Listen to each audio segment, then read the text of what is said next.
10ଟି ଏମିତିକା ଅନ୍ଧବିଶ୍ୱାସ ଯାହା ଭାରତରେ ପୁରା ପ୍ରସିଦ୍ଧ ଅଟେ। ନମ୍ବର 10 ଛୋଟ ପିଲାଙ୍କ ମୁଣ୍ଡରେ କଳା ଟିକା। ଆମର ମା ଓ ବୁଢୀ ମା କୁ ଲାଗିଥାଏ ଏହା ଲଗାଇବା ଦ୍ୱାରା ଖରାପ ଶକ୍ତିର ଦୃଷ୍ଟି ପଡିନଥାଏ। ନମ୍ବର 9 ଏକ୍ଜାମ ବା କିଛି କାମକୁ ଗଲାବେଳେ ଦହିରେ ଚିନି ମିଶାଇ ଖାଇବା।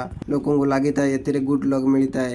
ନମ୍ବର 8 ଏ ବହୁତ ଫେମସ ଅଟେ। ଆପଣଙ୍କ ବାମ ହାତ କୁଣ୍ଡେଇ ହେଲେ ଆପଣଙ୍କୁ ଲାଗେ ଆପଣଙ୍କ ଧନ ବଢିବ। ନମ୍ବର 7 ଏ ଅନ୍ଧବିଶ୍ୱାସ ଆପଣ ରୋଜ ଦେଖିଥାନ୍ତି ଲେମ୍ବୁ ଆଉ କଞ୍ଚା ଲଙ୍କା ଟଙ୍ଗାଇବା। ଘର ଆଉ ଦୋକାନରେ ଖରାପ ଦୃଷ୍ଟି ପଡିନଥାଏ। ନମ୍ବର 6 ଭାରତର ଲୋକ ଶୁଭ ମାଙ୍ଗଳିକ କାମରେ 1 ଟଙ୍କା ଏକ୍ସଟ୍ରା ଦେଇଥାନ୍ତି ନହେଲେ ଶୁଭ ନୁହଁ ବୋଲି ଭାବିଥାନ୍ତି। ନମ୍ବର 5 ସୂର୍ଯ୍ୟାସ୍ତ ପରେ ଘରେ ଝାଡୁ ନ ଲଗେଇବା ନହେଲେ ଲକ୍ଷ୍ମୀ ଘରକୁ ପ୍ରବେଶ କରିବେ ନାହିଁ। ନମ୍ବର 4 ଶନିବାର ଦିନ ନଖ ବା ଚୁଟି ନ କାଟିବା ଦ୍ୱାରା ଶନିଦେବଙ୍କ କୋପ ପଡିଥାଏ। ନମ୍ବର 3 ଆପଣ ଯଦି ଶୋଇଲା ବା ବସିଲା ବେଳେ ଗୋଡ ହଲାନ୍ତି ତାହେଲେ ଧନକ୍ଷୟ ହୋଇଥାଏ। ନମ୍ବର 2 ତକିଆ ତଳେ ଚାକୁ ବା ଲୁହା ଜିନିଷ କିଛି ରଖିବା ରାତିରେ ଖରାପ ସ୍ୱପ୍ନ ଆସିବ ନାହିଁ। ନମ୍ବର 1 ଏ ହଉଛି ନେକ୍ସଟ ଲେଭେଲ ଭାବନା। ଯଦି ଆପଣଙ୍କ ଉପରେ କାଉ ହଗିଦିଏ ତାହେଲେ ସେଦିନ ଆପଣଙ୍କର ବହୁତ ଶୁଭ